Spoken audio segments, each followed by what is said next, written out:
serving up a warm dish of the Triad's culinary fare, here's your weekly helping of food, news, and views. This is the man who ate the town.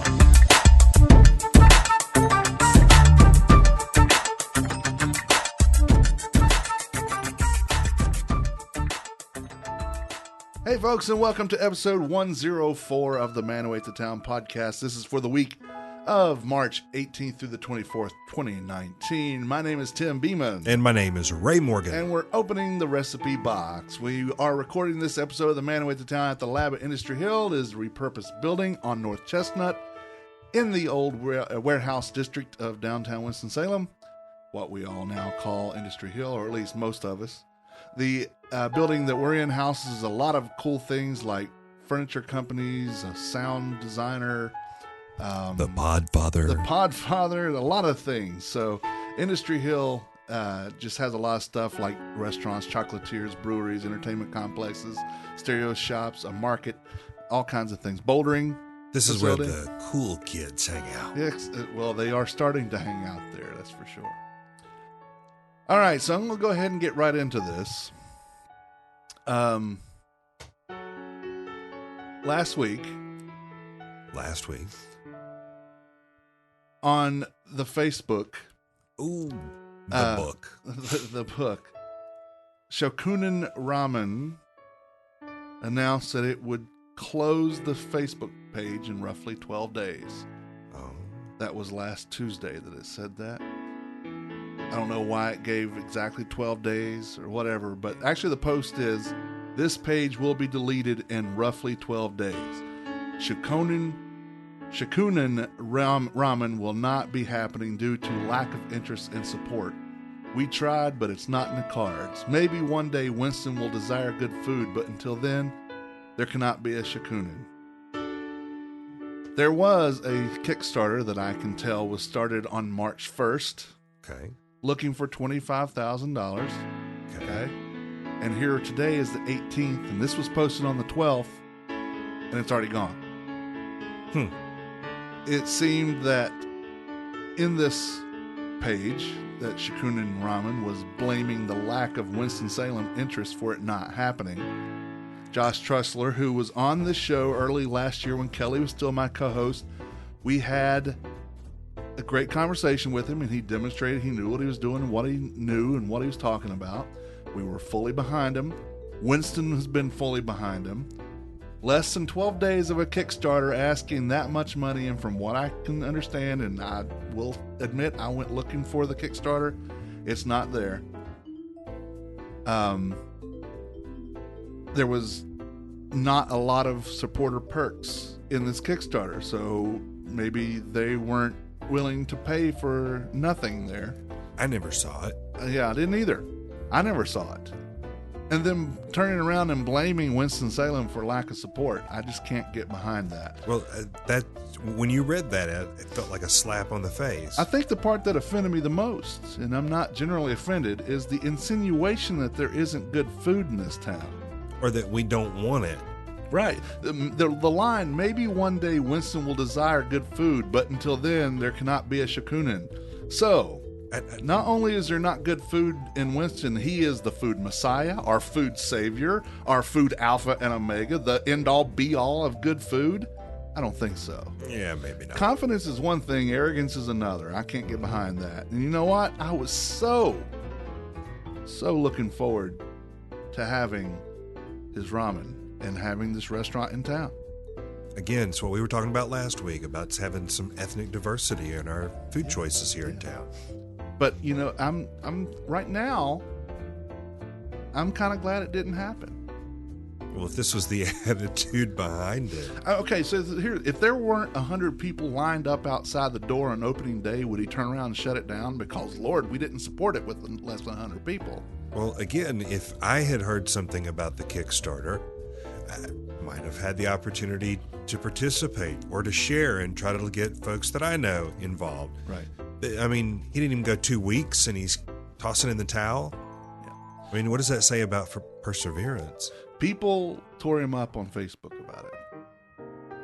Pissing on the folks you want to help you is no way to get support.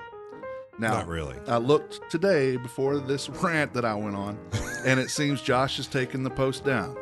I don't know. But if that means you're just going to fade, I don't know if that means it's just going to fade away or if he's going to give it another go. I don't know what's going on. So, Josh, if you listen to this, we were behind you then. I can be behind you now. But you don't piss on the people you want to help. Yeah. And you need to stop making it out like this is the end-all, be-all of good food. You're not the food messiah in this town. No. You have a good concept that could make it if you learn how to market it better.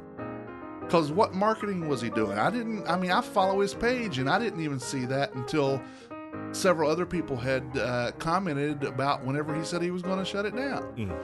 So, Josh, know this, man, that I love you, but you can't do this.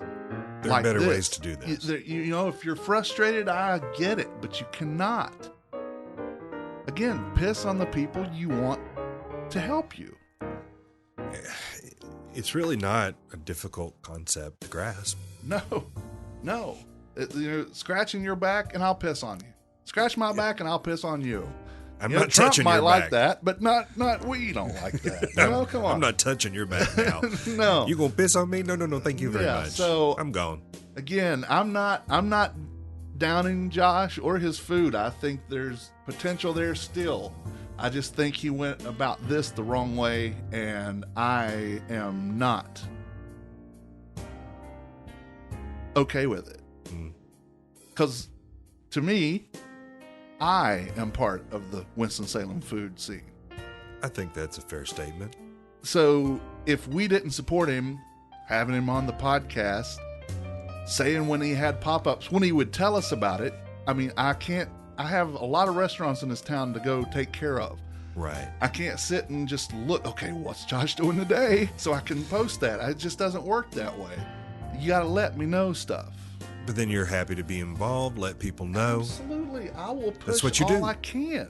But you can't do that. Right. You just can't. So I don't know what's happening with Shakunin Ramen. I don't know if they've completely folded the idea, if they're backburnering it, if they said, okay, we understand that people were upset we didn't do it. I don't know. When I hear something, of course, I'll talk about it on the show. Well, there's always three sides to every story. And this is the official invitation. Come in here and tell your side. Yeah. Let us know what's going on. Yeah. Well, I think he pretty much told his side, or he told the other side off while telling his side, but we don't know exactly why and what's going on. Yeah. So again, I'm not downing him or Shakunin Ramen. I just think he went about it wrong, because I believe that was like slapping us in the face. This is what we talk about. This is what we do. I didn't know anything about it. I couldn't promote it. I couldn't do anything to help him. Right. But yet it's obviously mine and your and everybody else in the food who want food in this town. Like we don't already have good food in this town. Yeah, I'm sorry. I already vote with my dollars for the good restaurants in town. Right, exactly. I do support good restaurants. Yeah, and there are plenty of them. Yes, in all price ranges, in all kinds of styles. Well, speaking of good restaurants, can we talk about a good one? We can talk about a great one. I want to talk about it. You went on Thursday. I went Thursday. Thursday. I went on Friday, and damn it, I went today. And not only that, I love it. Did I show you the inspiration pic? No, show me the pic. Okay, so not only did I go there Thursday and Friday and then today, but yesterday at home we made a Buddha bowl. That looks great. That was inspired by who we're going to talk about now. So we mentioned and had Brantley Norris on. We did. Great conversation. From Yamas Mediterranean Street Food. Yes. The same group that brought us Mama Zoe and Michael's. Yeah, love Waldo's Wings, Chin Chin Burger Bar. Yep. And now Yamas Mediterranean Street Food. Brantley sat here and talked to us, and he to us. Sounded like he knew what he was talking about, right? It sounded, yeah, very assured, very confident about what was coming. Okay. So I think he undersold it. I think so too. Well, we went into this place and we did not go together. So We did not. We're going to talk. Timing was, we couldn't go together. Right. But Impressive. I have gone to many soft openings. I have gone to many opening days. Mm-hmm. And generally, There are issues. there are major issues. Now, we are standing on the consumer side of the counter, so we don't know all the things that may be glitchy going on the other side. Right. But from the standpoint of someone, two people here that have been to a lot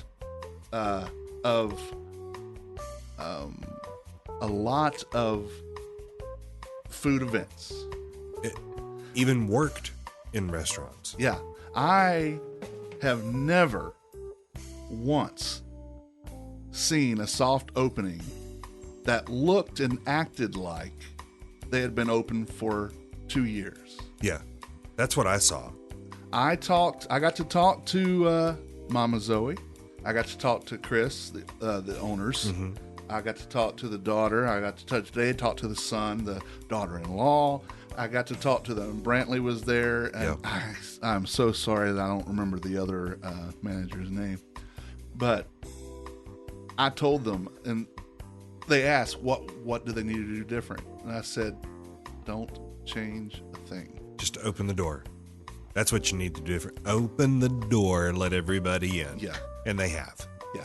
It really, the food itself, I am not terribly familiar with Mediterranean food. It's outside of my normal comfort zone. Yeah.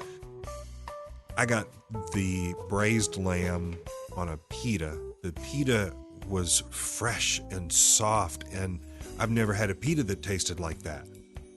The lamb was amazingly well cooked, well seasoned, and then I couldn't even tell you all the stuff that I actually had on there. I lost track because I was asking for some help from the staff. It's like, all right, well, if I'm gonna do the lamb, what would you suggest? Let's try some of this. Okay, what am I trying? Yeah.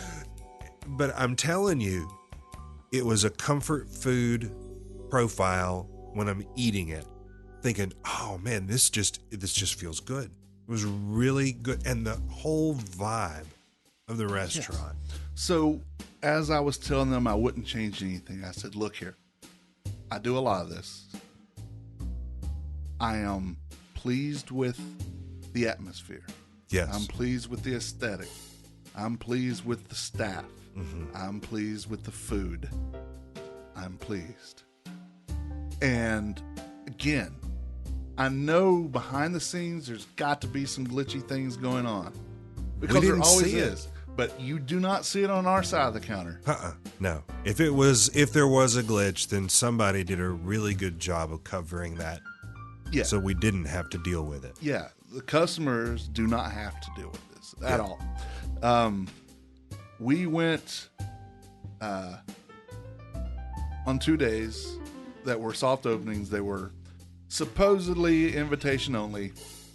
I think that got blown out of the water and people saw the open sign and they came in. That's fine because They were ready for it. they were ready for it. You And know, the other thing I thought was so cool, when we paid for lunch, they said, would you like to have it be donated to local charities? Yes. In fact, I would. yeah, and I did as well. That was very cool. So we went Thursday night. Trey and I, my son, went and we went around 4:30, Okay. 5 o'clock. It was fantastic. Okay, so I took Stephanie on Saturday night. We closed the place down. They were putting food away. So most places, whenever they have soft openings, end up, well, we're out of that, we're out of this, we're out of that. There was no out of anything, which, you know, you still want it to be fresh stuff, of course. Right. But they had prepared. They knew what they were doing. They knew how to handle it. they knew what they were. It was fantastic. Well, I think what it really demonstrates is the caliber of this group. That they know how to run a restaurant. They know what those demands are going to be like. They have run successful restaurants in this community for a long time. Yep.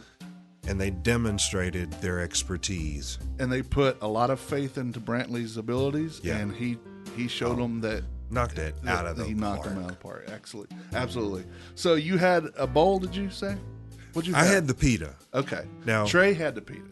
My wife had the bowl. I had the bowl. She loved it. And again, there were probably 12 ingredients in that bowl. There was such a variety of stuff, I lost track. Yeah.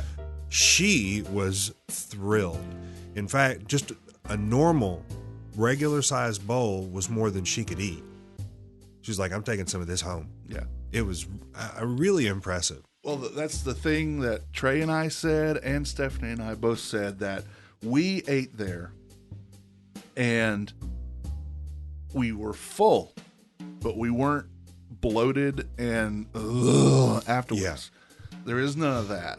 You go, you eat well, and you leave happy. Yeah.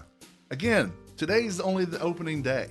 And can I just say, because I tend to be budget conscious, it was under $20 for the two of us to have an amazing meal.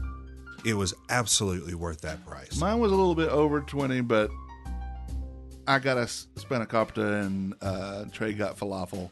So we had sides. I could have been less if I had chosen like the chicken instead of the lamb. Yeah. Would have been a little bit less.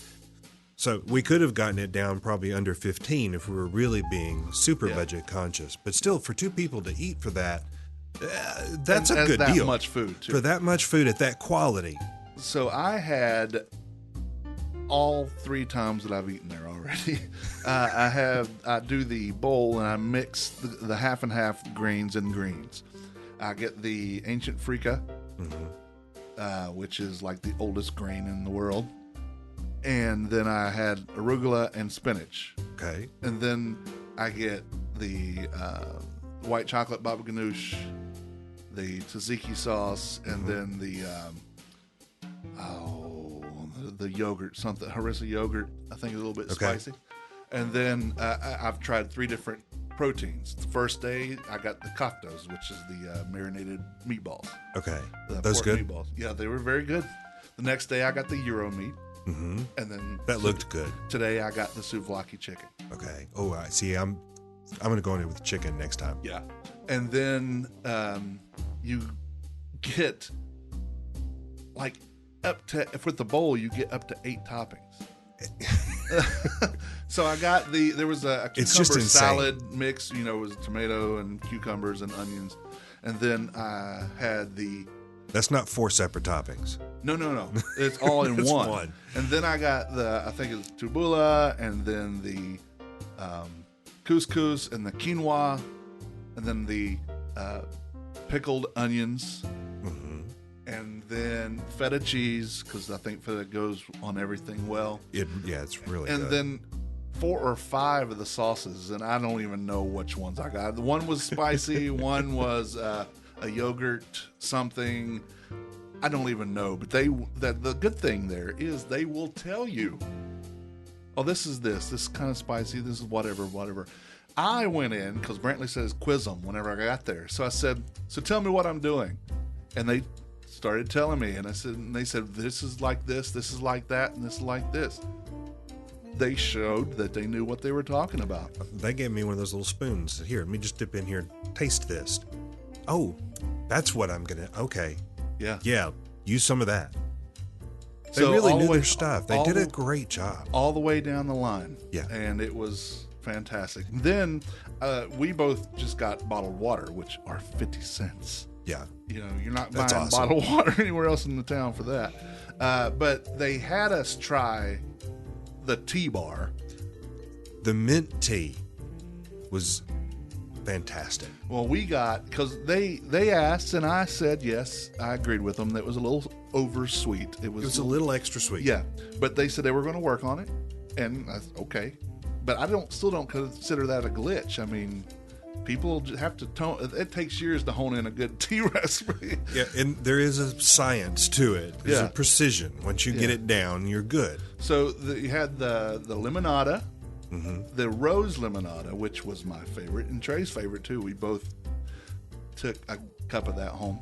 I'm going to have to try that one the next time. Then you had I had the black tea. The unsweetened black tea. Then you had the sweetened. Then you had mint tea, and then the chamomile. Yeah. And I think that's all. I think I covered them all. Who else has that kind of tea selection? And it's Ready. like, yeah. And it's, all right, well, here's the sodas. But you got these teas. Yeah. And they're so good that you're like, that actually pairs much better with the food than the soda does.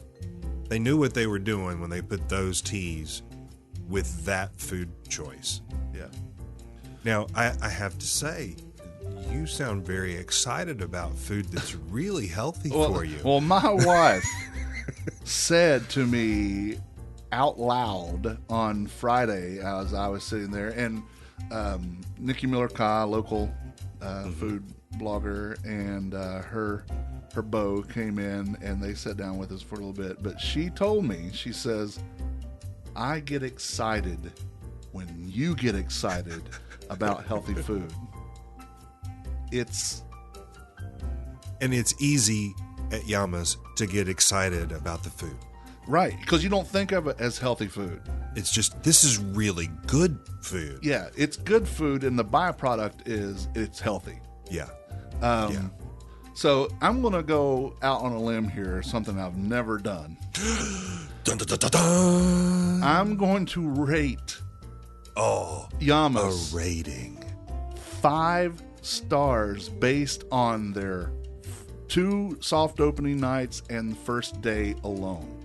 If they're that good now. Yes. I do not do that ever.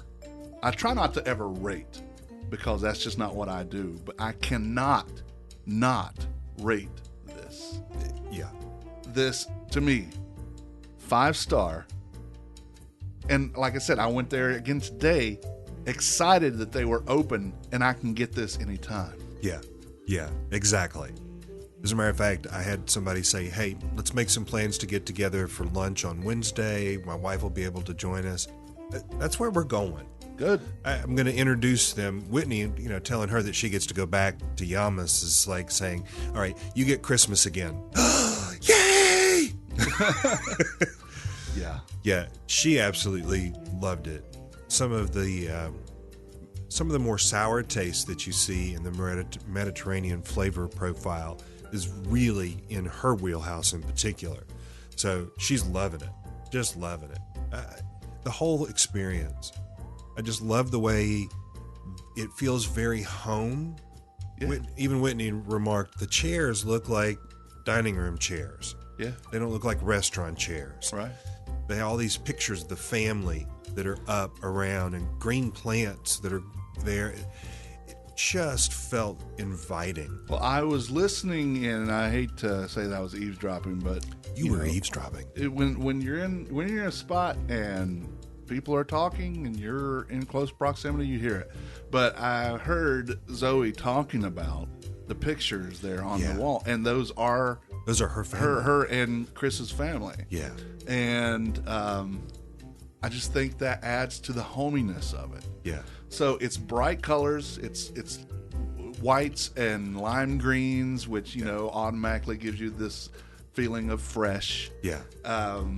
It's very bright in there, even when the sun's gone down, because they have it well lit. It's not like the restaurants you eat at where they start turning down because they have to turn the ambiance on. I don't need an ambiance. I need food. Yeah. I can go home for ambiance. You want this to be bright. Yeah. Oh, yeah. So this was because you want to see it. You want to see the food. Just the whole attitude of the place is bright. It's a winner. This town won. Yeah. The food lottery. Now, at this place. I have this thought for everyone listening. We need to support this kind of restaurant in our town. Yes. We need to be able to say, oh, Yamas is a place where not only do we go on a regular basis, but when folks are in from out of town, we go, hey, you got to try this place. This is one of the things that makes Winston-Salem special. You don't find this just anywhere. So true. And again, I think it's, commendable. It's amazing. This group of people, what they have created here is really something unique and special. I really enjoyed it. I don't gush about too many restaurants, but this is one we will be going back. Yeah. It'll be a regular in our rotation. And that's the thing. I don't gush about restaurants either, but there's just something about this. Yeah. I mean, I have my places that I love. Yeah. I have my places that I go. Today, I sat and I ate with Dave Hillman, who is the owner of Uncle Buzzy's, Yeah. Quiet Pint, and Burke Street Pizza. And it was... I'm curious, did he seem to be enjoying it as much as you did? Oh, he said, this is really good. Yeah. He said, it's been a while since I've had a real gyro. So he wanted one, and that's what he got. Wow. Stephanie got the pomegranate braised lamb bowl that was already pre-made. Yeah. But I can go through from Instagram Friday and tell what was in that. Mm-hmm. But, just go try it for yourself. You don't need me to tell you about it. Yeah. It's absolutely worth the trip, and you will be back. You will absolutely be back. So, yeah. And what did they tell us that Yamas means? Cheers. Yeah. Yep. To your health. To your health. Yamas. Yamas. And they yelled at you when you walk in. Yeah. And when you leave, Yamas. Yeah. Well, I walked in today and I didn't hear anybody say it. And I stood there and I put my hand up to my ear like, say what now? And then they called it, oh, Yamas. But every time the door opened from that point on, they were yelling it. So, and it wasn't a huge crowd today, but it was early. It was like 11:30 when I went. Yeah. So it hadn't had time to pick up yet. Yeah. Usually the lunch crowd's kicking a little afternoon. I'm pretty sure they got beat afterwards. Well, I wish them all the best and continued success. And who knows, maybe we'll end up with a second Yamas somewhere in town. Or maybe we'll end up with the second Yamas eating there this week. So, yeah. I'll be back. Winston Junction Market is set to open on March 30th, according to their Facebook page. They are an innovative, open concept indoor market with converted factory space in downtown Winston-Salem. They're opening this Saturday after Cobblestone Farmers Market ends their tenure at Wise Man Brewing across the street. I don't know if that's a coincidence, courtesy, or convenience. It just happened that way. What does innovative mean? I've seen those posts, and that's been my question. What do you do? Why should I come there? And why is it innovative? I mean, what makes it that? Will it distract or detract from the folks at Cobblestone? Or just add another option for folks looking for fresh from the farm food and merchandise? I mean, it could be either one. It's definitely going to cut into the Cobblestone, or people can start at Cobblestone, come here, because it looks like this one is a little bit different time. It's Okay. like 11:30 to 2:30 or something. So after Cobblestone, Yeah, Cobblestone. Cobblestone starts at 9 to 1. So there will be some Little overlap. Yeah, little overlap. So Well, the thing with Cobblestone is, just like any kind of a farmer's market, if you're not there early, the best stuff is gone. So by 1 o'clock, yeah. I'm probably ready to go find another place that might be better stocked. Yeah. So, I mean, there have been, meet the vendors. I know that, let me see if I can pull a couple of these up. I didn't find good information readily. If I had, truly dug, I may have found it. But I was curious as to what it was they were doing, but really just didn't find any details. So Brasstown Chocolate will be bringing their chocolates there. He does amazing chocolate. Let's see. There's another And one. chocolate is a major food group, so Yeah. there's a reason to support the market already. Golden Rule Kombucha is going to be there. House of Plants Okay. is going to be there with their plants. Lavender and Honey Kitchen, I know those ladies. They make great stuff, so they're going to be there. That's all I'm seeing on the Meet the Vendors thing. But so currently they have a handful of vendors. yeah. But again, I think you had a great question. Yeah. What's innovative What's about the that? What's the innovation? Yeah, I All hope they of do our well. vendors are naked. Well, that'll go over well. Honey, we're going to the farmer's market. We're going to eat healthy this week. We're going to the Full Monty Farmers Market. This is not to say that that's what they're going to do. No, but we're just picking, having fun. Oh yeah, Laughing, we're cutting up. just funning. Yeah, she's just in fun. All right, mark your calendars for the Burke Street Fling. That's hard to say. Burke Street Spring Fling. It's Saturday, May the 4th. May the 4th be with you. On the street, food trucks, beer, and live music with local DJs. 6 at sundown, Southern Eyes and Gypsy Danger. I know Southern Eyes. I may know Gypsy Danger.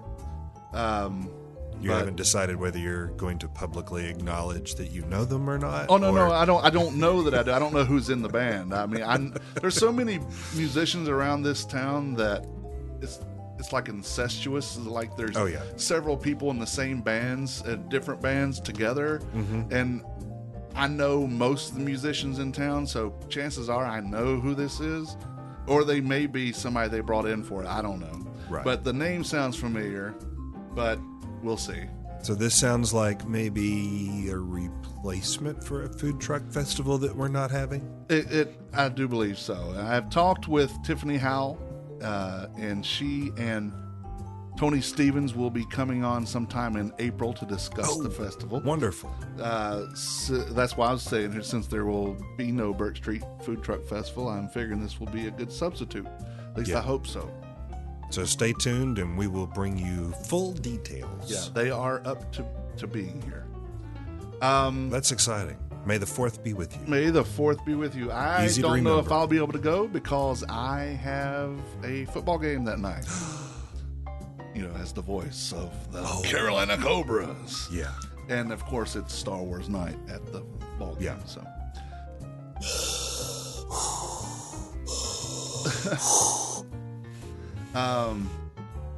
Dave & Buster's confirmed Thursday. It will open its Haynes Mall location on May 13th and will hire more than 200 employees.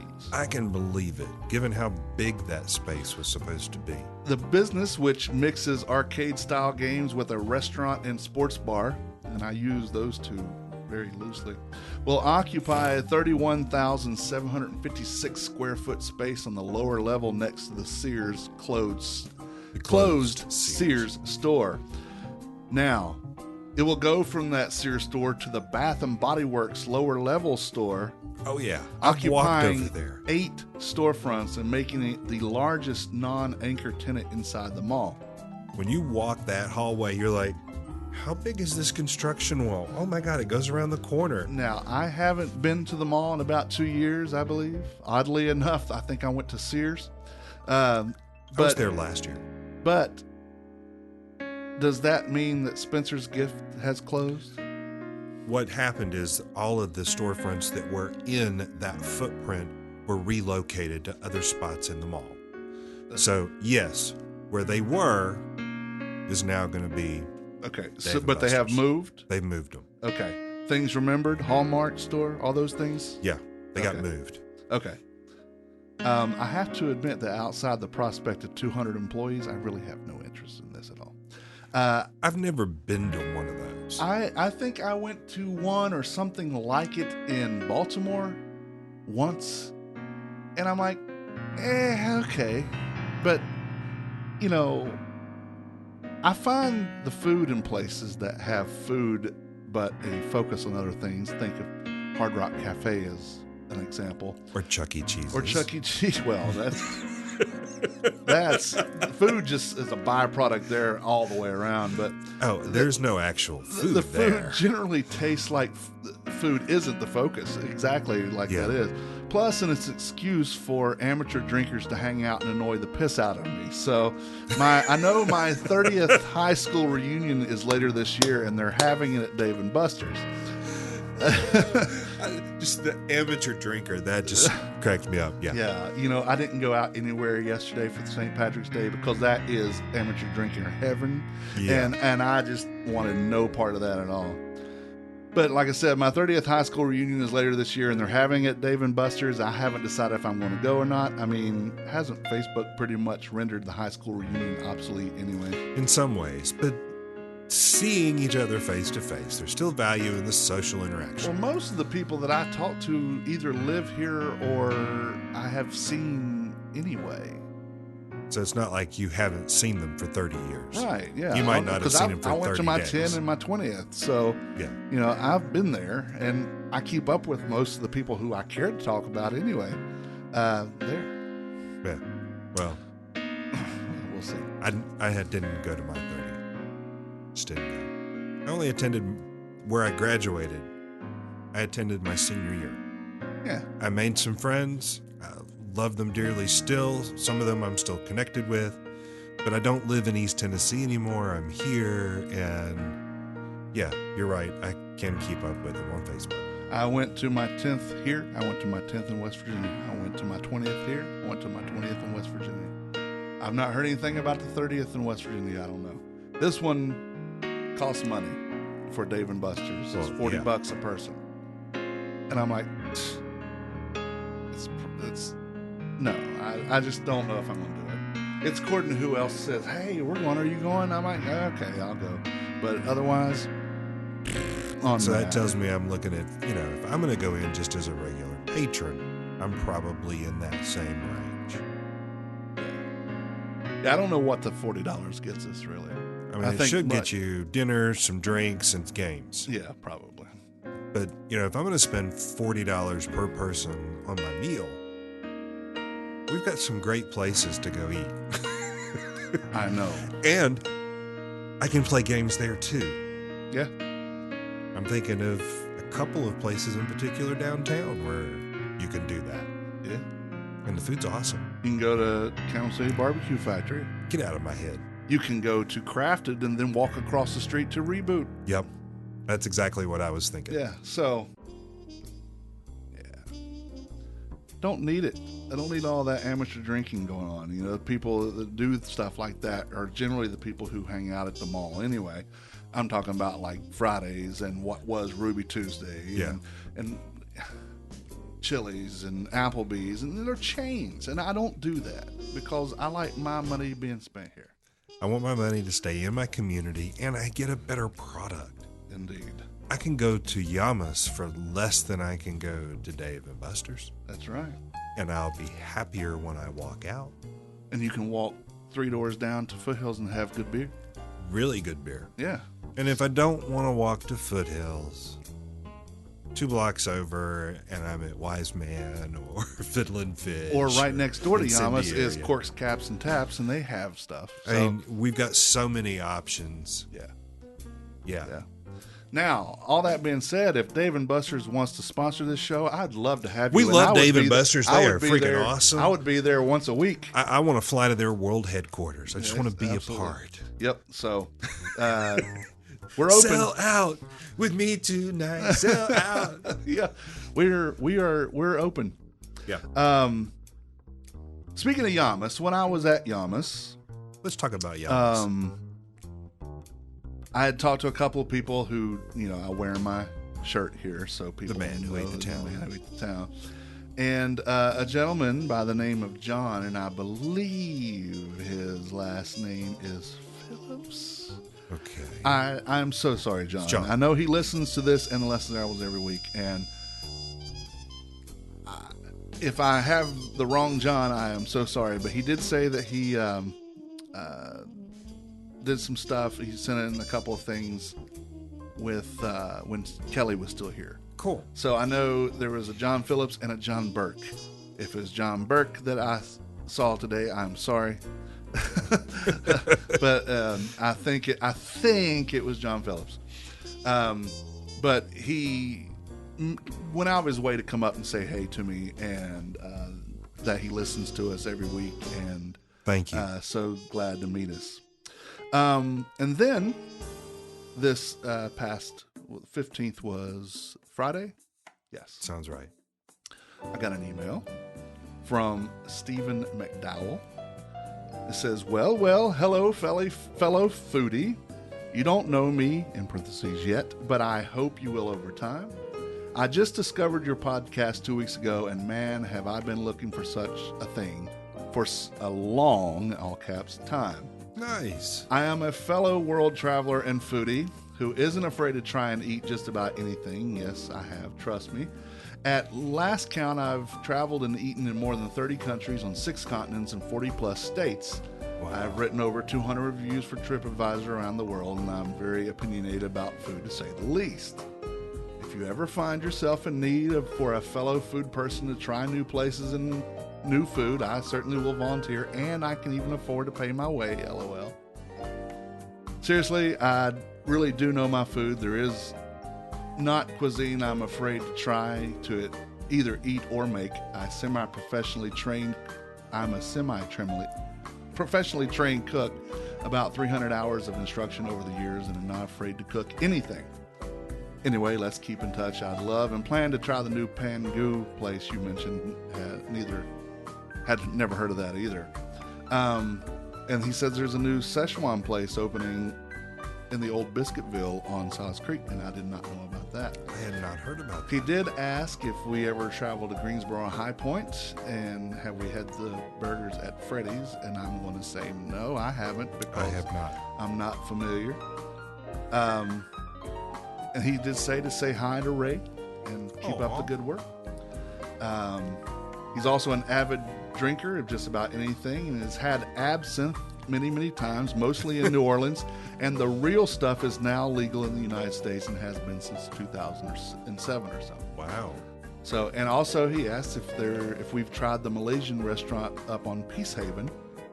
They have good Malay food if you want to try that. So, Stephen, thank you for listening so very Malaysia much. 18? I'm not sure what it is. I have not eaten there. That's the one on Robin Hood. No, that's the one on Peace Haven.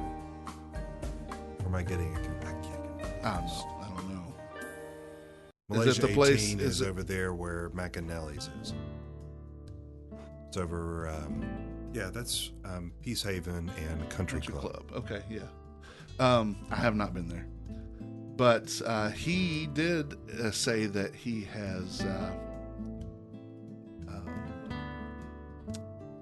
what was I going to say? Oh, he is organizing a tasting outing to Pangu this Saturday, and he'll report back with his results. I told him, I said, we could always use a man on the street that's willing to do stuff like that. I can't we pay you anything, but I'll take your opinions. Yeah. And he lives or works right next door to what was Dynasty Asian Fusion on Spruce Street.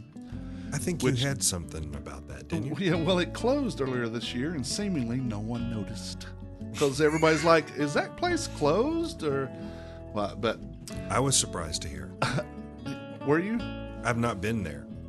But I was surprised that it had closed. I mean, it's only been open, like, not even a year. No, not even a year. I believe they want to blame it on the Business 40 shutdown.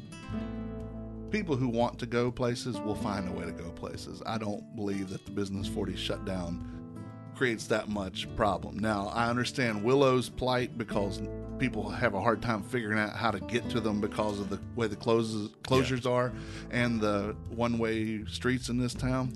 But once you find it the first time, it's easy to get there other times. Anyway, Alex Hollowell, currently the bar manager at Out West Steakhouse in Kernersville, is opening the Spruce Street Garden Craft Tavern in that space. Alex said that Spruce Street Garden will have bistro-style bar food with sandwiches, sliders, and small plates. Things like shaved lamb sliders and fried green tomato stacks, and wheelbarrows, which are loaded fries, and you'll be able to build your own. I like the sound of that. He will be adding storage and a bar on the north side of the restaurant, and this bar will have an open-air design with a garage door. It will seat about 50 people and have a 12-tap bar. He hopes to offer live music in the space in the future. Then there's the item that makes me immediately say, never mind. He plans to have pool tables. I just don't understand putting pool tables anywhere that there's food. I just don't get it. Just not your thing. Just not my thing. I just don't like... I like shooting pool, but I like shooting pool in places that shooting pool is what they do. You know, rec billiards. Right. That's fine. It's a billiards place. It's in the name. Yeah. And you don't expect to eat there. You expect to be able to drink there and shoot pool. Now, I don't mind, like, Old Winston Social Club has their shuffleboard table. I don't mind that. I think it's that cracking of the balls. That just really bugs the snot out of me. Yeah, and all the chalk, and kids are going to run around there, and you know, I have a thing about being in pool places anyway. In the past, I've been hit in the head with an errant pool ball. Ow. So I just don't. So you're still mad at that pool ball? Yeah, it was a 9, I think. Ow. But it's not really any worse than a 1. No, it's not. But I could just see the 9 coming at you. I think it was a 9 though, coming at me. Anyway, that's opening there, and I don't know. I don't have a date. It wasn't mentioned, but soon. I'm sure, because it still looks exactly the same as it was, and nothing's been done to it yet. It's still a while away, but we'll see what happens whenever it happens. So, but thank you to John for stopping and saying hey today, and thank you to Stephen for the emails and the correspondence and the offer to be our roving reporter on the street. I love it. Now, I didn't mention it at the beginning of the show, but we have, it's time for getting in your business. Yes, we have an amazing guest today. Yeah, so let's get on to it. All right, so we have one of my, and I say this every time, one of my absolute favorite people in the world, one of the most beautiful people I've ever met in my life. Just sheer awesomeness through and through. She's no stranger to this show. She's been on this show before. She's been on the Less Desirables a couple of times. And we talk about her every week. Yeah, we do. Every week we mention her because she is an official sponsor of this show. So, ladies and gentlemen, may I introduce to you, she produces, I introduce, Miss Brittany McGee. Thank you so very much for being here. Thank you for having me. I don't have all the sound effects like I have on the Less Desirables here, but... We can make our own. Yeah. I still do that, yeah. So, you are now... How long has the Humblebee shop been open now? So, March 5th or 4th, I can't remember the exact date, was the day I signed my lease and got my key. So I've been in June, I've been like in operation for 2 years. So cool. And that's crazy. Big because, you know, most businesses, if they're going to fail, they're going to fail in the first year. I know, it's crazy. And I have to like remind myself of that when I'm, you know, experiencing entrepreneurial woes, like just day-to-day life, you know. Well, that's why I was telling, who was I telling? I was at Yamas earlier. They opened today. Today was their opening. I was just talking about yesterday how excited I am for that. And you've got to go. Well, I'm going now. And I was talking to Zoe's daughter, and I said I was going to have you on the show, and she said, "Well, tell her I said hi." Oh. So it was cool. Like I said, we agreed that Brittany always comes through and kicks ass, but then she's like, I'm kicking ass. I don't know if I'm kicking ass. And that's we all do that, but it's just so cute when you do it. Because you bust ass when you kick ass, and then you're like really down yourself. I don't know if I'm doing the right thing, but by God, I'm doing it right. So let's just clarify. You are the Humblebee, right? I am the Humblebee. That's...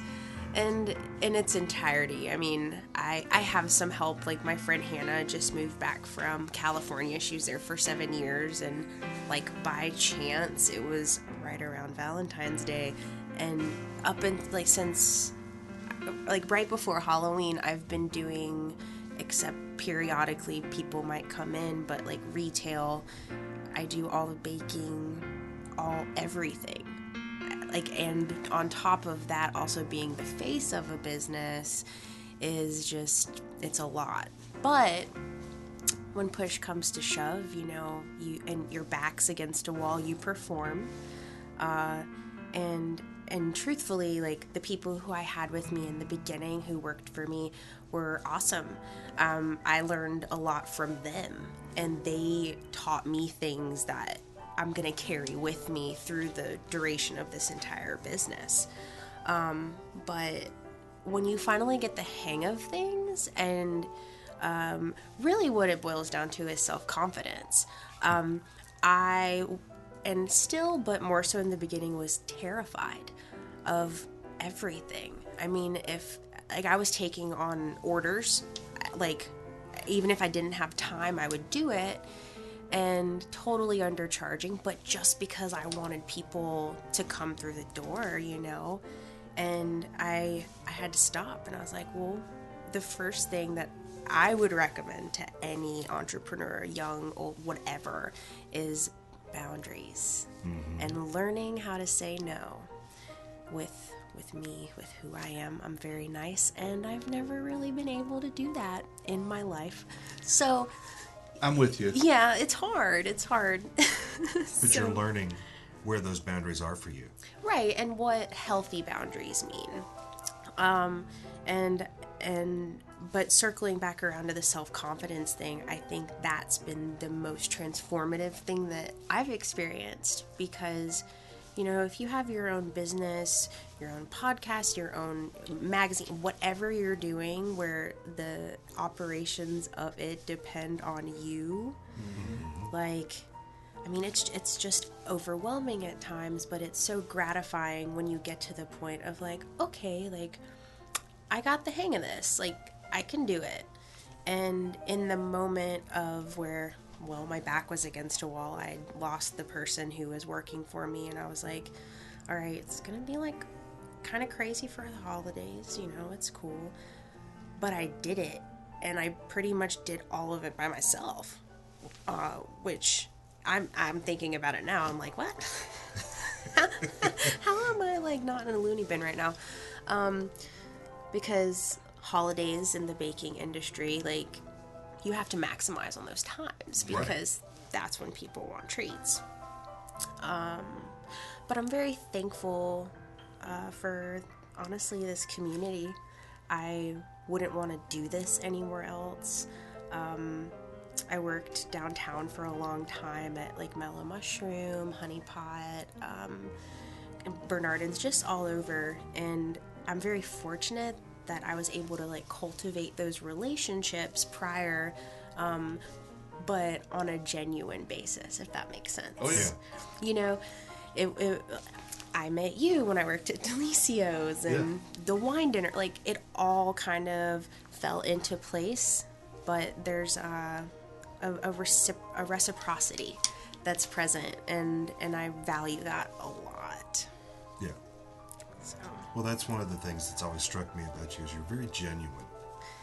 And it seems like the shop has provided a platform for you to really reach into people's lives and make a difference. Yeah, and I think that more so than money or sales, whatever, likes on Instagram, that is why I do what I do. Because my whole life, I've shown my appreciation and love through food, and also gift giving. Not very good with words and communicating, which is completely and totally ironic because I'm a communication studies major from UNCG, so whatever. That's fine. The irony of it all. Well, but the thing is you learn how to do it without having to do it. Right. And I've gotten better about that through this process too.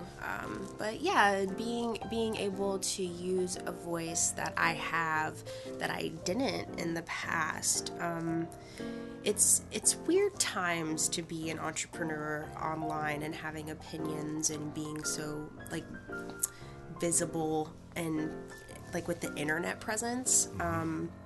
That is what drives my business, is Instagram. And I think that I know that because of the aesthetic, my feed, the way that I take photos, the styling of it, if this says anything, I've only paid for marketing since I've opened like 3 times, and it was a total waste of money. Yeah. But I did it, at least I learned, and now I'm figuring out a way to organically acquire people, like customer acquisition costs, all that crazy stuff. I don't want to put too much into that, because like and this is kind of just some advice for people who maybe aren't as tech savvy, who don't understand the algorithms and all that crazy stuff. Thankfully, I have my friend Andrew Hewitt, who he also owns a marketing and like internet moderation. He does everything. Yeah. He basically does everything. But having someone like that to guide you is really important, because the internet we're all connected. And, they're always listening. The little Facebook ads that like pop up, know. But one thing I try to do is be genuine, but organically create relationships, even through the internet. I've never paid for a sponsored ad, ever. I feel like when you see that, like as a consumer, or even on Yelp, like, which, no, not talking bad about Yelp, but just any sponsored where you're paying to get your visibility up, as a consumer, I disregard those, because it's not a genuine like population of clicks or whatever. So I really try to take into account the way I like see businesses and the way that they handle their marketing strategies to implement it within my own. Well, as you know, my wife Stephanie, she does social media, and she's a consultant for that. And what she tells people, especially in the food thing, do not boost anything until it's already performing. Right. If it's already performing, then boost it then, because you want even more people to see it. But don't throw money behind anything that's underperforming, because that's not the point. Right. Because, like you said, people disregard it as somebody just trying to sell me something. Right. And as you probably figured out, the posts that do the best is when you're not promoting something. You're just saying, here's what something is. Because as a society, we don't want to be sold. Right. And we use what is put in front of us, even if we know that it's put there on purpose.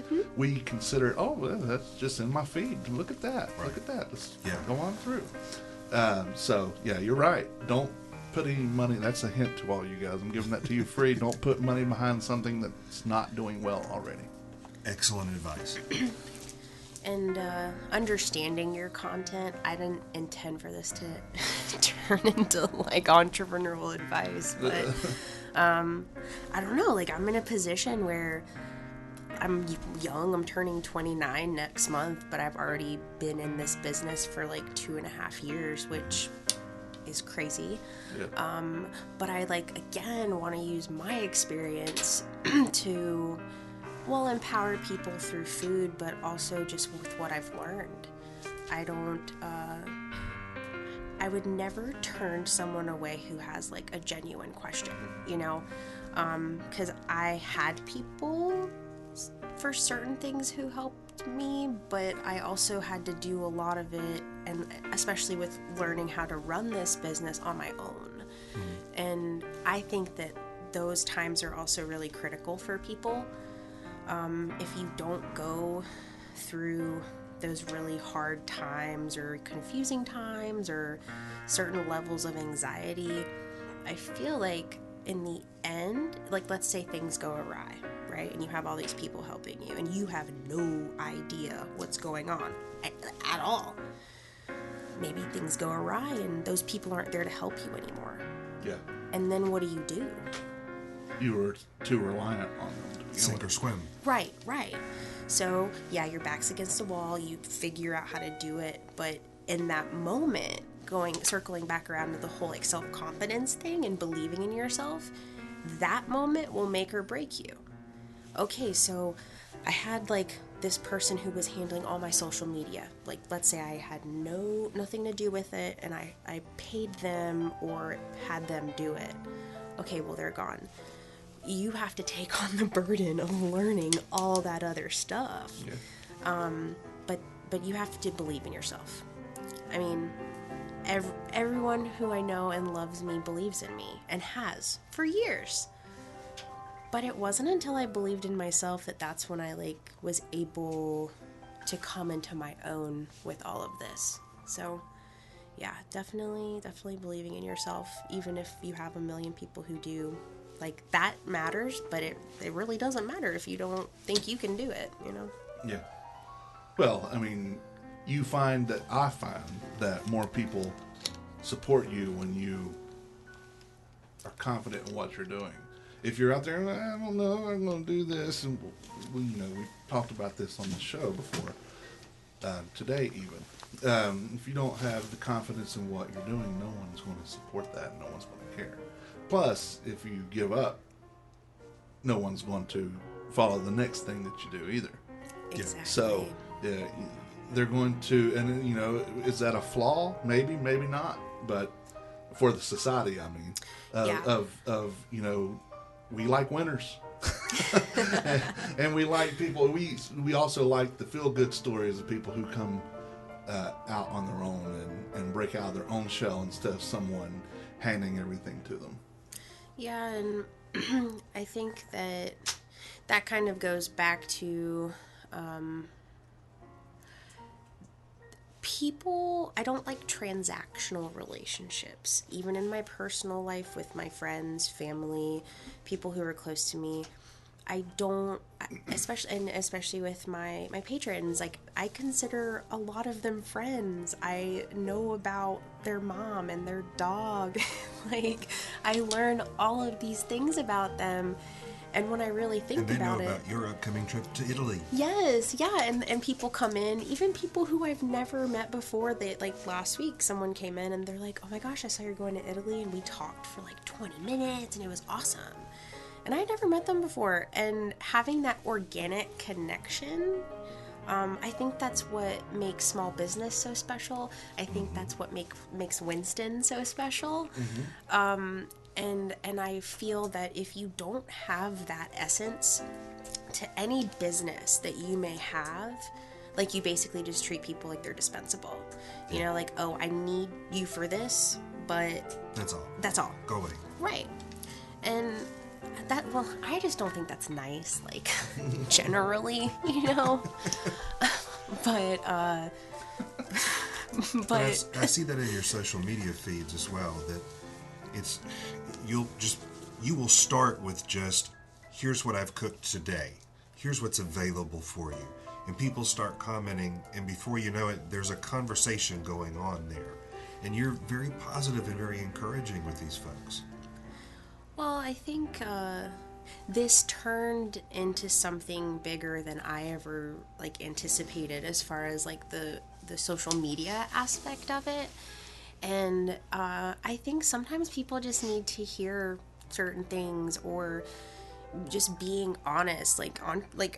There's been a boom of especially female entrepreneurs in the last few years. There's more of this social consciousness of doing your own thing, following the beat of your own drum, making your life for yourself. But I have seen a lot of people online who I've followed for a long time, or even people who I know of who fail, because they don't anticipate it being as difficult and complicated as it is. I mean, I'm still learning. My friend Ryan Laughlin, who works at Roosters Nobles, he basically was just like, we're always students. We always have something to learn. And I think that keeping that in mind when you have a business too, it helps you find this common ground with your audience, and showing, again, like, being genuine. And like, I always thank people. Like, I don't even care if you come in and you don't buy anything. Even if you literally walk through the door, maybe I don't have a ton of stuff because it's toward the end of the day, you came in, so thank you. You can spend $2. Thank you. It means the world to me. Yeah. Because it's about the relationship, not just the transaction. Right. And I feel like sometimes if you, like, when I go to places like that, I don't want to go back. Because, sure, you have my money, but what about my loyalty? And your patrons come back in and then ask follow-up questions from their last visit, don't they? Yeah. Or else, this is one of my favorite things that happens, and it happened twice on Saturday. People, like, they've never come in before, and they get a box of stuff, and they're, like, eating it as they walk out, and they, like, get to their car, and this lady comes back in with, like, half of her box eaten, like, with not even, like, 10 minutes. And she comes back and she's like, okay, I'm gonna need more.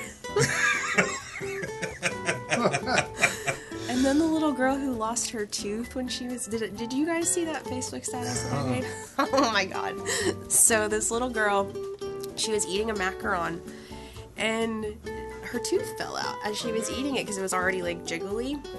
And she was eating the macaron, and then she just, like the tooth, like, spit it in her hand and kept eating the macaron. And I was just, like, staring at her in disbelief. I was like, oh, what? It was so good, and the no, tooth was not going to interrupt it. And then I was like, hey, like, do you want some, like, salt water to, like, swish that out and, like, you know, something? And she just, like, looked at me and, like, she kept, like, eating some macaron. And I was like, what? Okay, all right, that's awesome. It didn't even faze her. That's hilarious. You had something you posted recently about a young girl that never had a birthday cake. Yeah, I made this mermaid cake the other day. Her mom reached out to me, and her son has some allergies too, but her daughter's been allergic to eggs for pretty much her whole life. And it's a tough one. Yeah, and I hear all these stories about these parents who have these young children. I mean, and they have, like, maybe one child has a tree nut allergy and the other child has a dairy allergy. And so if you think about it, you're in the same household. Sometimes it's just easier to, you know, and let's say that hypothetical situation, cut out all dairy and cut out all tree nuts. So that way there's no risk. So everyone else who can have dairy, just by default, it's a lot. It's very stressful. And very expensive. Mm-hmm. Because, I mean, food, I could talk about that for, like, hours, but, you know, it's expensive.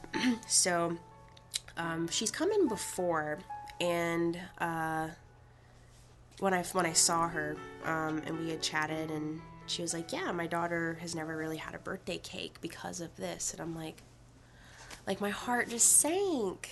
That's a tough one to hear. Yeah, because everyone deserves to be celebrated.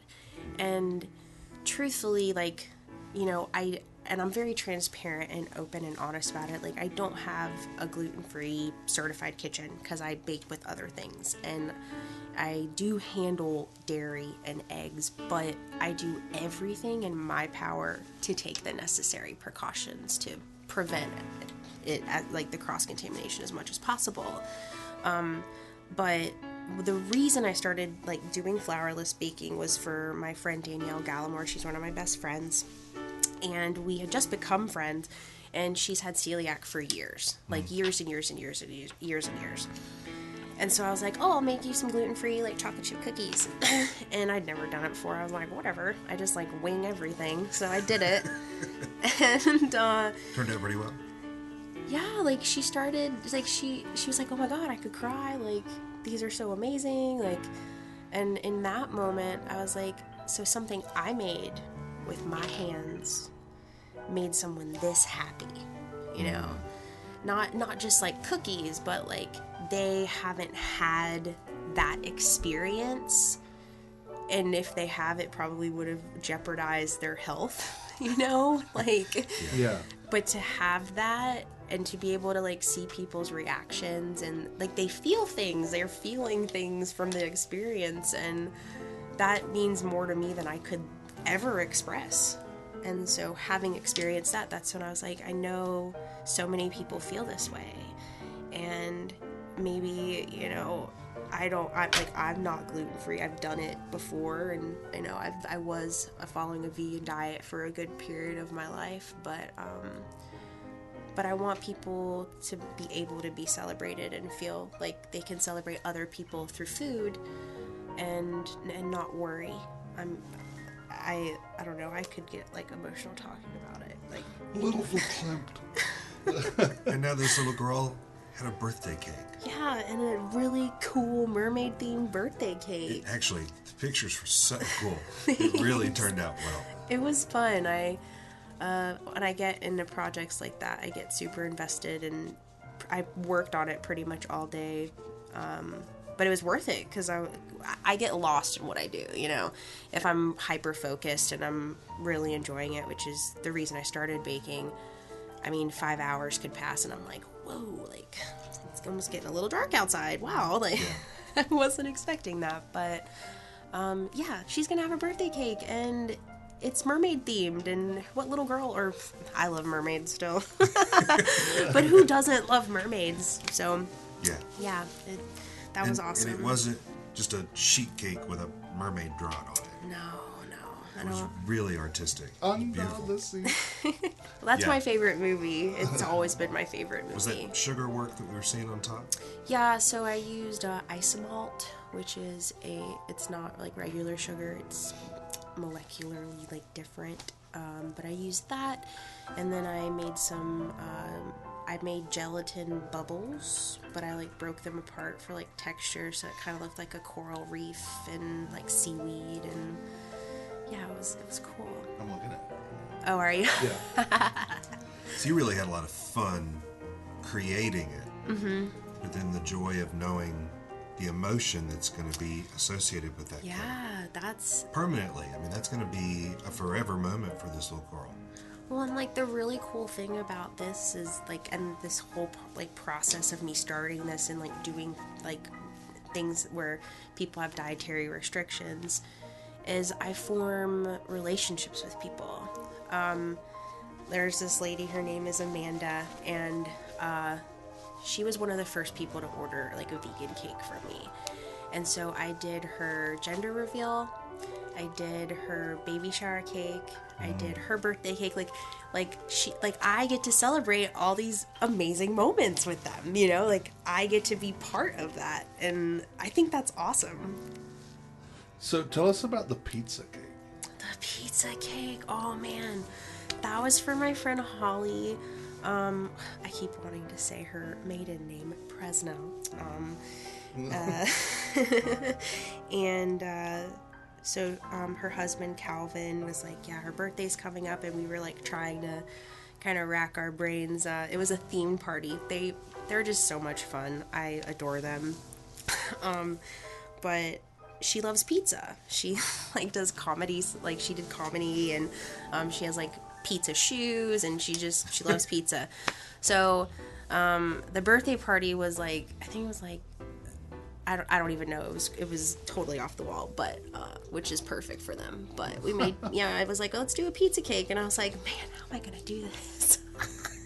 Like, because I strive for things to look as realistic as possible.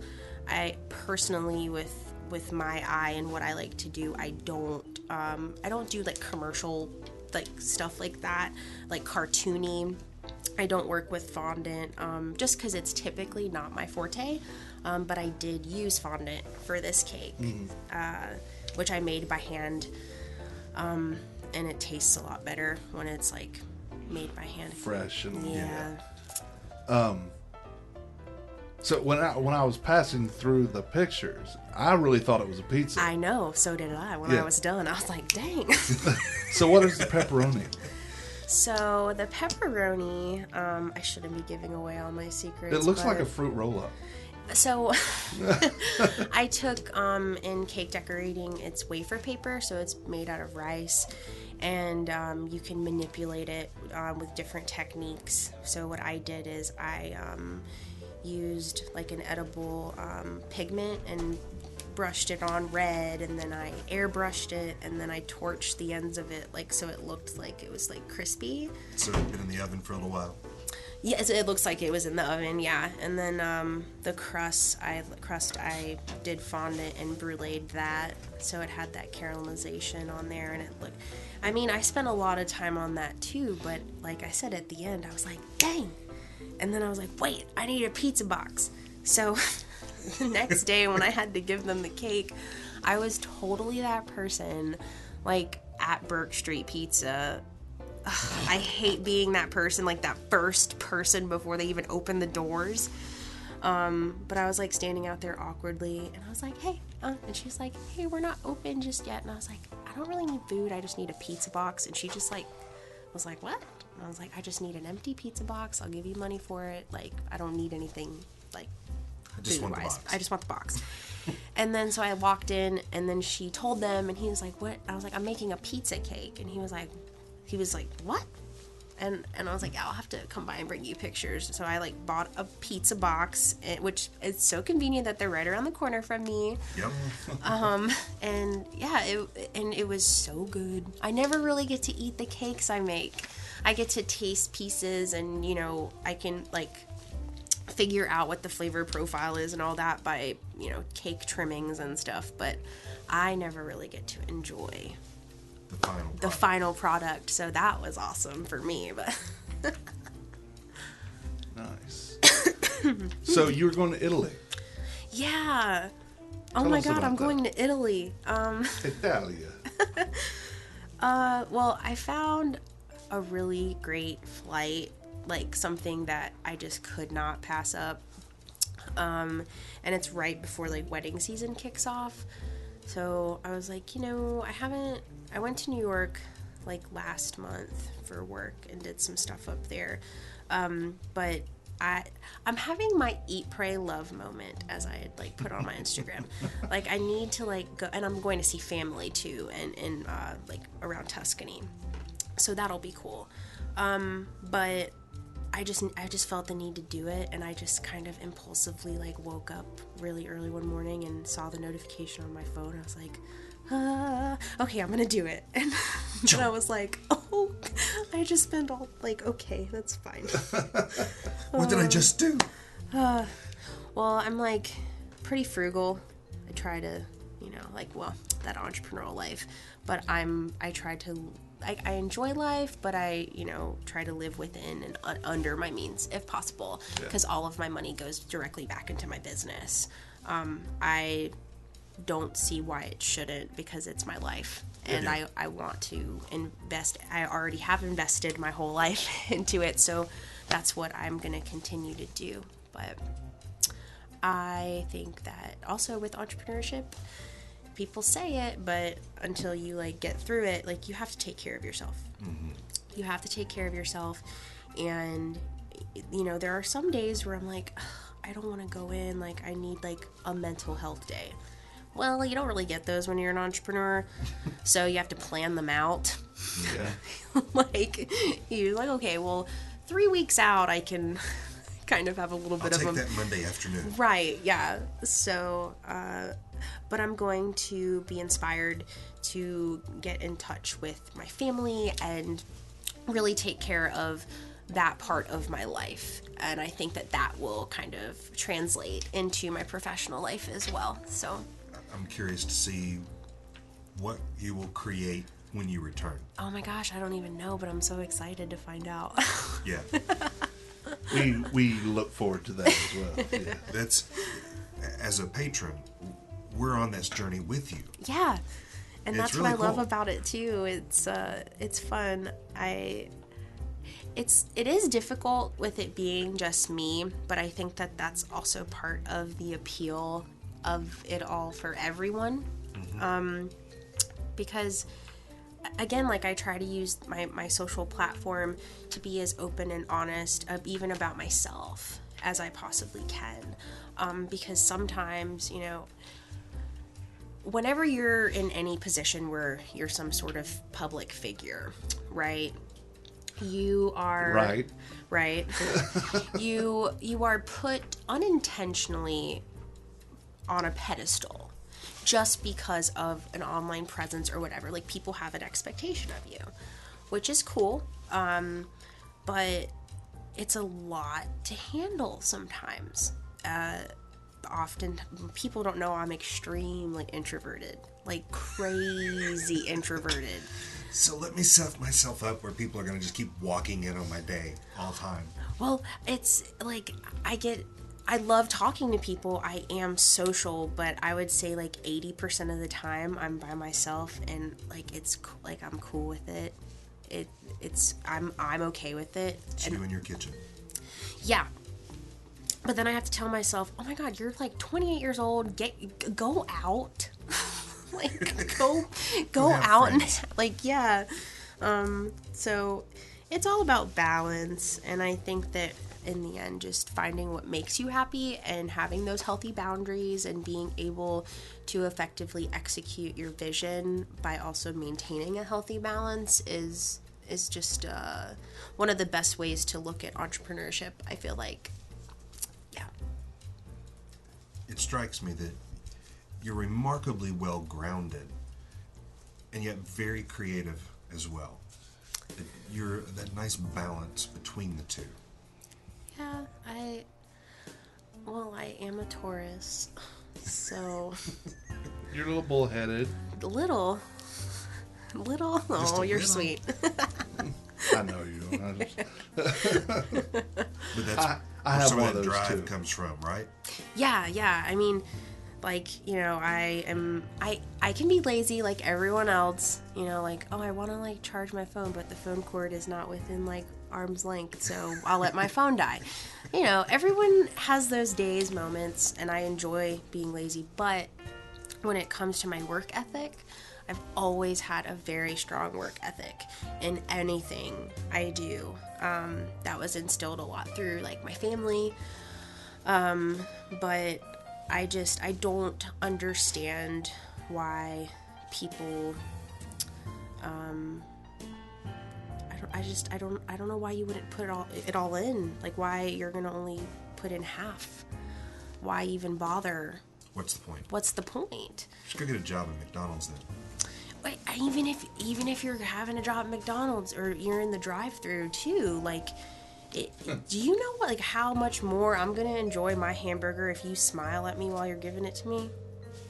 Even a smile, you know? True fact, I was on the phone with my mother the other day, and she was driving through McDonald's. She likes to go through and get Happy Meals for her because she doesn't eat that much, and Yeah. it's a good size.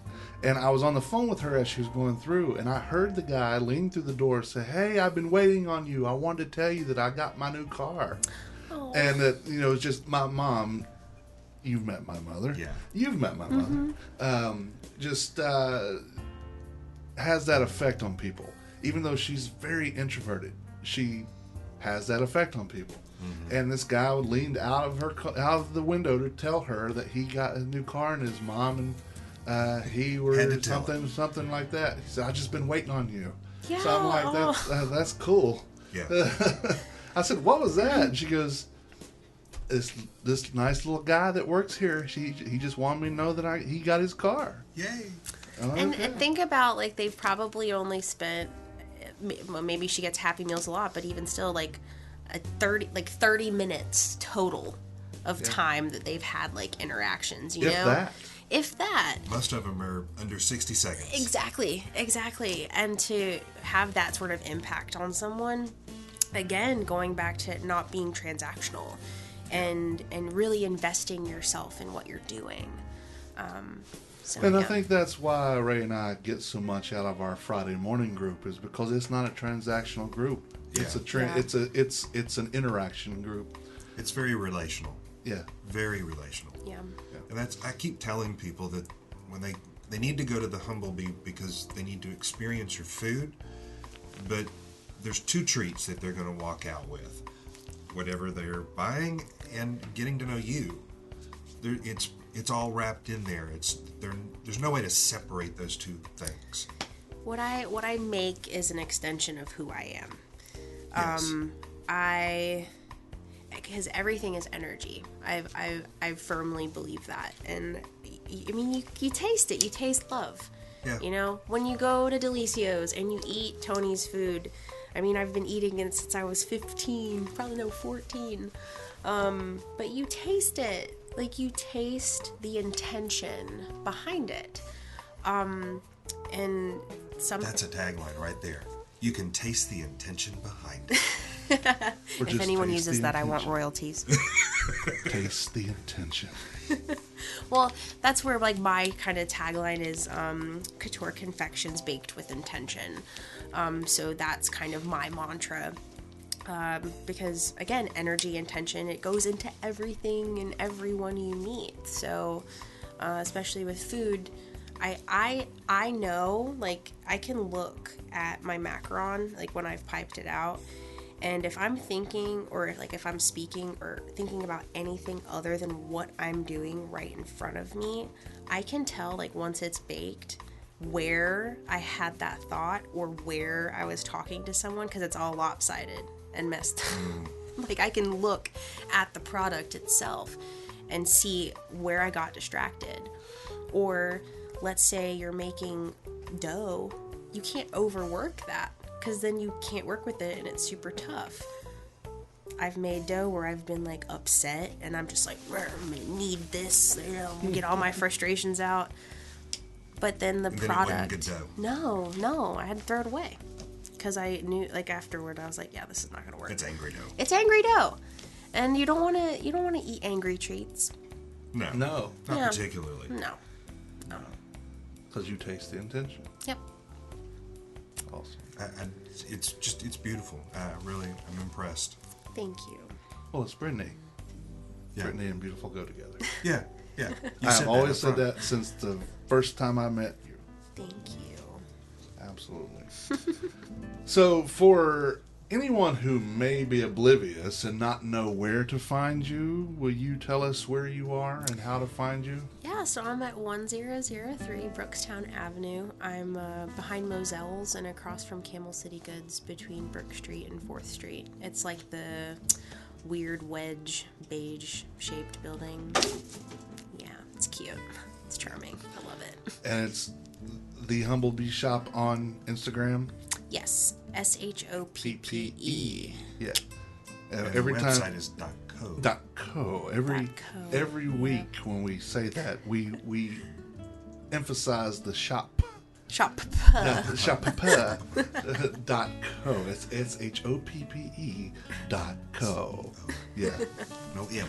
No M. Yeah, I made that decision, and my dad, and this is the last thing I'll say, and definitely do this if you're going to be an entrepreneur. Buy all of the web domains.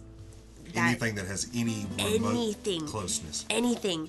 And I bought like .org and .net and .co, and my dad was like, you need to get .com. And I was like, no, I'm fine. It's okay. I got these. I wanted to go and get .com. Oh no, it's available for $5,000. Yeah. Wow. Yeah. Yeah. Yeah. Wow. So buy all of the Actually, when I talked to Zeb over at Nick Williams Distillery, he said 15, 20 years ago, he saw himself opening the distillery again. He said, I bought every potential domain that I could. Yep. And he said, I've been holding on to them since. Mm-hmm. It was genius. Yeah, once you have the idea, just definitely hop on it. Especially now with the way that the internet is, and you know, it's getting harder and harder to honestly kind of be original and think of new concepts and new branding and names and all of that. But the internet is your friend, so definitely It find can be a way. a tool for good. It can be. It can. Well, that's why whenever I did Sipping NC, it's sippingnc.ws. Yeah, you can do that now. Yeah. I like that. Yeah. I have the .com too, but WS is the main. Yeah. Cool. That's where we are. Well, Brittany, as always, it's Thank you so much. fantastic Thank to you for see having you me. and to hear your voice and to know that you're doing good in the world. And You're always welcome to come back. absolutely. Oh, thank you. You I'll don't need an definitely be invitation. back. You never have needed an invitation. I'll just pop in. Just do it. Love to have If you do really. that, though, you need to bring something for us to nibble on. I know. I didn't get a chance to bake anything I don't today. care. That's Well, I wasn't going to give you any grief. Thank you for picking that up for me. You're welcome. Because I know you're not open on Monday. Yes, yeah. I bake pretty much everything fresh every morning. Yeah. Because I go through it so quickly. So Right. yeah. Plus, the idea of baking like 100 cookies for the week for me that doesn't sound super appealing. But Yeah. if you're doing like wholesale accounts and stuff, like you have your ways of like wrapping it and packaging it, and then it has like that long shelf life. But I don't package my things, so that's where. What are those? Those are guava pastries. I grew up with those in Miami. I love stuff like that. That's beautiful. Thank you. It has cream cheese because cream cheese is delicious on everything, right? Yes. Yes, it is. Yes, it is. Thank you. Thank you. Well, thank you, Brittany, for being yeah. here, and just keep up your awesome work, because you are, as Ray would probably say, you're doing God's work. Yeah. Actually, in some ways, yeah. She really is just an awesome person. Well, it's now time for food holidays, or as we call, let's just laugh at people for stupidity. Although the first two I'm okay with. The 18th, today is the 18th. It's oatmeal cookie day. I'm all right with oatmeal I've had cookies. 2 already today, so that's good. Yeah. Well, But I too had many of them, man. Yeah. Offset that Yamas thing. Yeah. And it's also National Sloppy Joe Day. Okay. And last week, was it last week? Week before, Trey and I made Philly cheesesteak style sloppy joes. Oh. So instead of all the tomatoey, drippy Yeah. stuff, it still had tomatoes and stuff in it, but it was Philly cheese style. It was really good. That sounds good. I like that idea.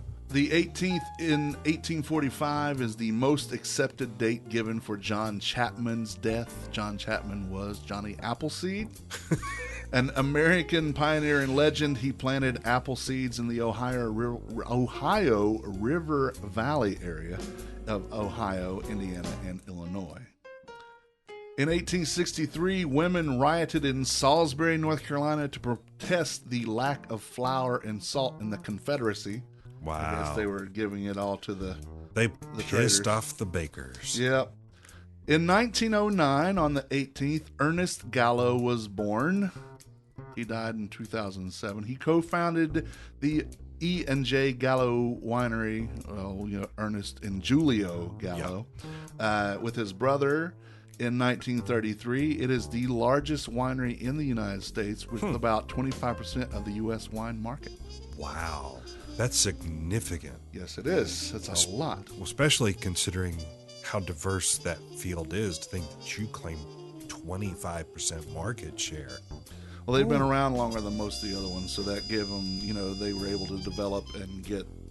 They made mass- inroads. Yeah. Well, but, it's also the caliber of the wine. It's true.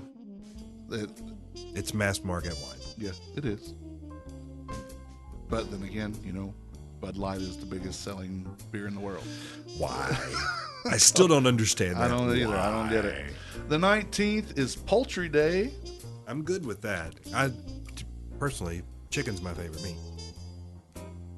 It's in my top 10. Of course, I think that my favorite's probably bacon. Yeah.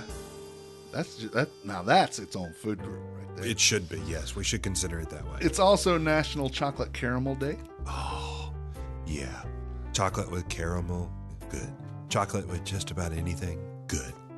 In 1936, on the 19th, canned beer is sold to the public in Britain for the first time by Filinfol Easy for you to say. Brewery in Wales. Yes, It's not I as don't good in a speak can. Welsh, so It's not as good in a can. Beer deserves to be in glass. well, it always goes to a glass, but the canning techniques these days pretty darn good. I don't drink from the can. I always put it in at least a cup Yeah, because it needs an open nose. we've talked about that. Yeah, but these days the canning process has gotten really, really good, and it's cheaper and Wow. better for the environment. The 20th, 320 is the first day of spring. It's the vernal equinox. Yay! It's also National Bach Beer Day and National Ravioli Day. Chef Boyardee was the one that pushed for that day to happen. It had to have been. And his last name was really Boyardee, Boyardee. but it was not spelled Boyardee like we do on the cans. Right. It was Boiardi, Boyardee. Boyardee. But to play on it, they call it Boyardee. We had to Americanize it. Yeah, but you know, for a long time I didn't like ravioli because I didn't like Chef Boyardee stuff. Because to me, I could taste all the crap. It Yeah. tasted like canned food, and I'm not a fan of canned food. 1602 and 320, the Dutch East India Company was established, and the Netherlands granted it a monopoly on trade with Asia. In 1727, on the 20th, Sir Isaac Newton died. The story is that an apple falling on his head inspired his theory of universal gravitation. And then gave him a concussion from which he later died. Yeah. The apple is thought to have been the green-skinned flower of Kent variety. Let's see. What's the day? The 21st is French Bread Day. Oh, I like French bread. I do too. Especially California. with butter and garlic. Yes. Garlic bread is awesome. Yeah. California Strawberry Day as well. Oh, I like And strawberry. then on 1910, yes, 1909, Ernest was born. And then just a year later, in 1910, Julio was born. Parents were getting it on. There must have been. I wonder whose birthday or anniversary was just June- before that. June was a good month for the Gallows. Or at least Mr. Gallo. Yeah.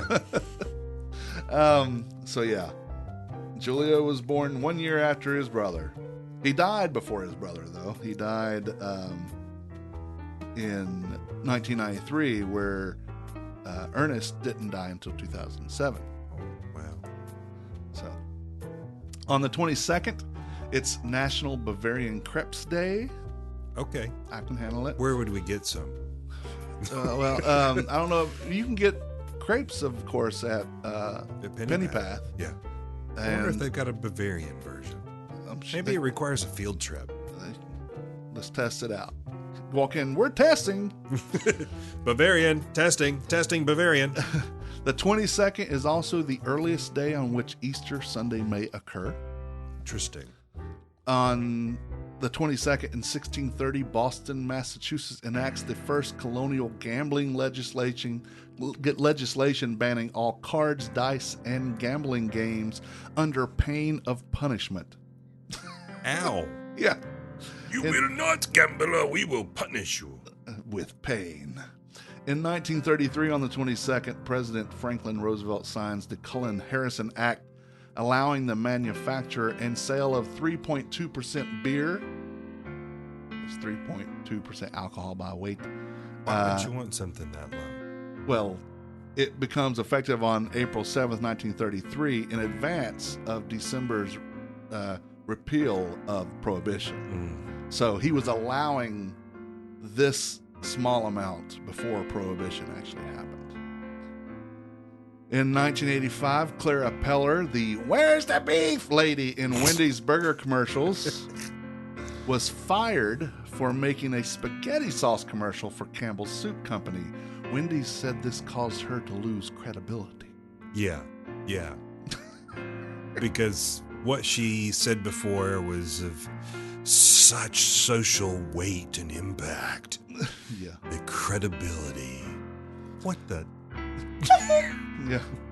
The 23rd is National Chip and Dip Day. It's National Melba Toast Day. Okay, no thank you. I'll just stick with I don't Chip even know and Dip what Melba Day. Toast is. What is Melba Toast? It's what you give little kids to teeth on. Oh. It has no flavor, and it's a hard cracker. Biscuit kind of thing. I'll pass. Yeah, you would. In 1880, yeah, you're right. In 1880, on the 23rd, a patent for glass milk bottle was issued to Warren Glass Works. In 1912, the Dixie Cup was developed by Lawrence Llewellyn and Hugh Moore.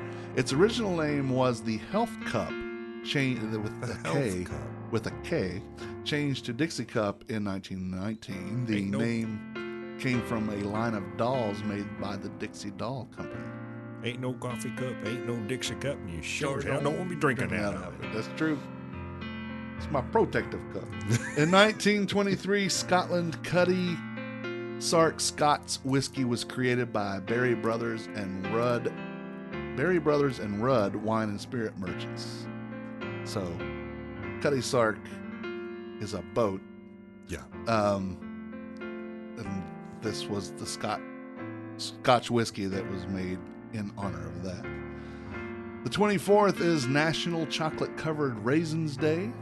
I'm generally good with chocolate, but oddly enough, You don't like Raisinets? I'm not as big a fan. Okay. I like when they're grapes better than I like them when they're raisins. Okay. Just me. Yeah. On the 24th in 1974, Nathan Handwerker died. Nathan Handwerker founded Nathan's Hot Dog Emporium at Coley Island, New York. That's why we In love 1916, Nathan. that's why we like Nathan. In Handwerker. 1989, the worst oil spill in U.S. history occurred as Juan's big brother Exxon Valdez ran aground in Alaska's Prince William Sound and eventually leaked 11 million gallons of crude oil. The effects on wildlife and fish were devastating, and I don't know that they've ever fully recovered. I would doubt it. Now, I will say, here's my soapbox. I have not gone to Exxon since then. I am still boycotting Exxon over the Valdez. And it wasn't that an accident occurred. I get it. Accidents happen. That's life. It was the company's tepid response. And they just didn't step up to the plate. That bothered me. I said, all right, no, I'm not going to be a patron anymore. So I've had local service station owners that'll tell me, hey man, that's me. You're hurting me. Yeah, you could have picked another oil company. Yeah. You picked Exxon, and I'm just not going to support them. No offense to you intended, but I'm not going to give them my money. Well, that's all the food holidays and history for this week. Special thanks to James Ehler at foodreference.com for Thanks, making us Dave. chuckle and roll our eyes a little bit. And giving us a soapbox to step off of. That's right. Put it back in that corner when you found it, where you found it. I might need it later. There it is. The Man Who Waits to Town podcast is part of the Less Desirables podcast network. Along with this podcast, you can listen to the Less Desirables of Beer Dad's Fan Interference and Apartment 5B. And you should. You should. You can find all these podcasts and their latest episodes on our network website and directory, tldpodnetwork.com. They also have the Podfather in common. Yes, they do. All of them have it. We'd greatly appreciate you visited our sponsors, Delicio's Italian Restaurant, 301 Brookstown Avenue. Delicio's is the go-to Italian restaurant in town. Tony carefully prepares dishes from his native Napoli. As we heard from Brittany. Yes, hearty and delicate dishes that whisk you away to the eateries of southern Italy. They have a great beer and wine list too. And now they have ABC permits. Woo-hoo! Now they're still working on their drink menu, but Maria says it's going great and they're having fun with it. So there you go. Oh my. Now you've given them a whole new set of ingredients to get creative with. That's true. Lord have mercy. They're open from 11 to 9 Monday through Thursday and 11 to 10 on Fridays and Saturdays. Check them out on Instagram and Facebook. And check them out in person. In person, absolutely. And go have a mixed libation. Or two. Or two. Be responsible, though. Always be responsible. Washington Perkin Provision Company is located at 301 West 4th Street. They have a Chippewa, eggs, milk, and cheese from Homeland Creamery, Ashe County cheese. That's Ashe County cheese. A-S-H-E Yeah. County. A deli to make affordable and delicious sandwiches, breakfast sandwiches in the morning, Wolfie's custard, a beer and wine wall, condiments, toiletries, and more. Sounds like almost everything you need. It's better than a convenience store, but not quite a grocery store. Again, 301 West 4th Street on Facebook, Washington Perk, and on Instagram, WashingtonPerk_DTWS. The Perk.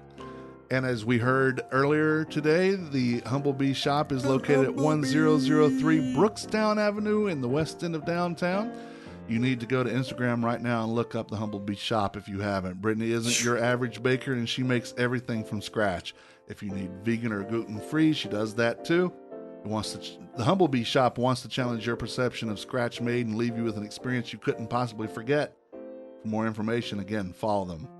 Instagram, Facebook, or visit the HumblebeeShop.co. That's SHOPPE.co.